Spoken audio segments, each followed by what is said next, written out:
కాకినాడ ద్వారకా నగర్లో అంకన్రెడ్డి రాము నాయుడు ఆధ్వర్యంలో గణపతి నవరాత్రి ఉత్సవాలు ఘనంగా నిర్వహిస్తున్నారు. ఉత్సవాల్లో భాగంగా మూల నక్షత్రం పురస్కరించుకుని చిన్నారులతో సామూహిక సరస్వతి పూజ కార్యక్రమాన్ని నిర్వహించారు. పెద్ద సంఖ్యలో చిన్నారులు పాల్గొని భక్తి శ్రద్ధలతో సరస్వతి పూజను చేశారు.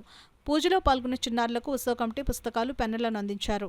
ఈ సందర్భంగా ఉత్సవ కమిటీ నాయకులు అంకన్రెడ్డి రాము నాయుడు మాట్లాడుతూ, గత 10 సంవత్సరాలుగా ఉత్సవాలను వైభవంగా నిర్వహించి మూల నక్షత్రం రోజున చిన్నారులతో సామూహిక సరస్వతి పూజలు చేయిస్తున్నామని అన్నారు. ఈ కార్యక్రమంలో ఉత్సవ కమిటీ సభ్యులు యనమదల నాగేశ్వరరావు, కొండపల్లి రాంబాబు, సిరంగురు సురేష్, వీరబాబు, శ్రీనివాసు, అర్జున్, నిట్టాల జగదీశ్వరి, మహిళలు, చిన్నారులు పాల్గొన్నారు.